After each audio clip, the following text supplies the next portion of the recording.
We think we know exactly where the walls are. We move through our homes like ghosts in a very familiar machine, don't we? We don't really look at the floor anymore because we just assume it's still there. Our feet have a memory of their own, a map drawn in the dark overviews of walking. We trust the space around us more than we trust almost anything else in our lives.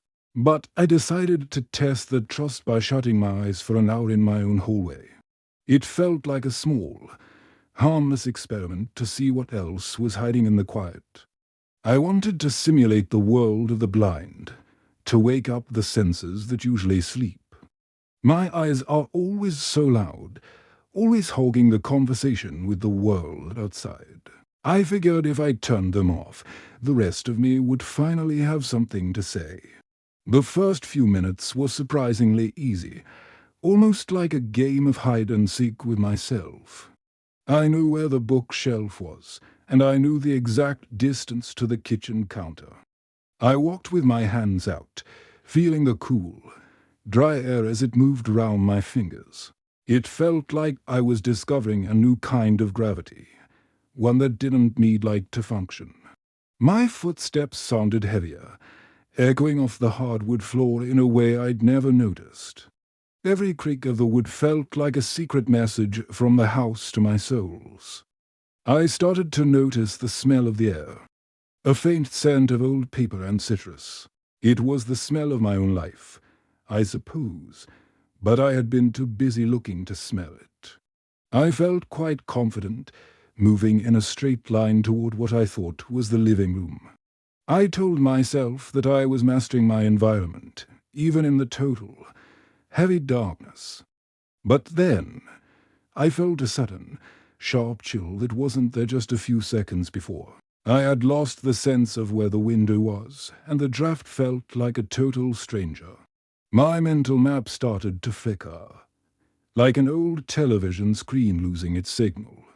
I reached out for the wall, but my hand found only the empty, indifferent air. I was standing in the middle of my own home, and I was completely lost. It is a terrifying thing to realize that home is just a story you tell your eyes. Without the sight, the walls move, and the furniture seems to relocate on its own. I bumped into the dining table, a piece of wood I've owned for nearly 10 years now. It didn't feel like my table. It felt like a jagged, wooden obstacle in a dark forest. The couch is just a memory until your knee finds the corner, isn't it? I felt a surge of genuine panic, a physical heat that started in my chest and rose. I wanted to open my eyes just for a second, just to ground myself in the familiar light. But I kept them shut, forcing myself to stay in the confusion and the heavy silence. I noticed you're listening, maybe wondering if you could find your own bed in the dark.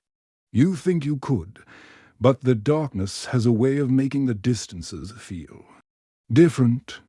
A yard becomes a mile when you aren't sure if the next step is onto solid ground. My hearing became so sharp that I could hear the hum of the fridge in the next room. It sounded like a low, vibrating growl, a mechanical beast living in the heart of the house. I could hear the clock ticking on the wall, each second sounding like a hammer on an anvil.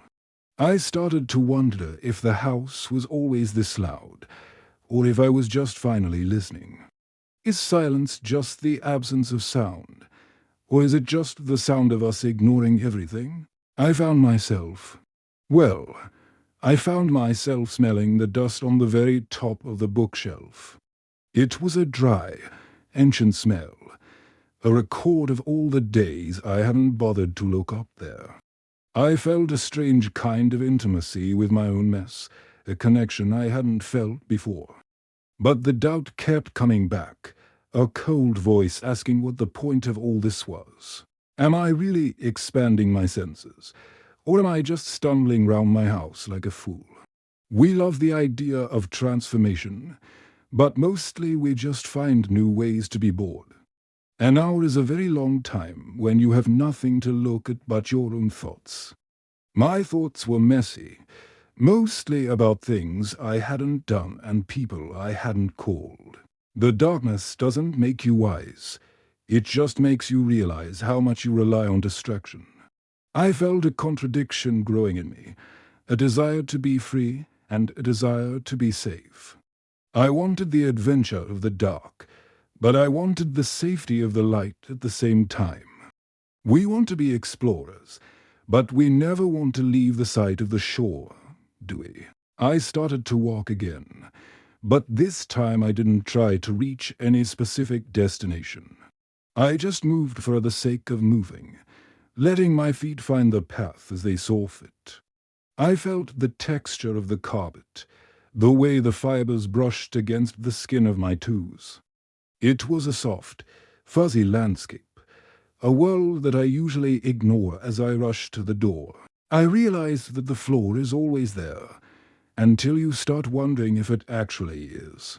That thought made me stop, a sudden, heavy irony that I couldn't quite explain to myself. I stood there in the dark for what felt like forever, just breathing and listening. When the hour was finally over, I opened my eyes and the light was. Well, it was violent. The room was so bright and so detailed that it felt like an insult to my quiet senses. Everything looked smaller than it had felt, more ordinary and less mysterious than before. Maybe you'll try it tonight, just to see what your own hallway has to say to you. I'm still not sure if I've learned anything, or if I've just made my house feel a bit smaller. Thank you for listening. I'll see you in the next episode.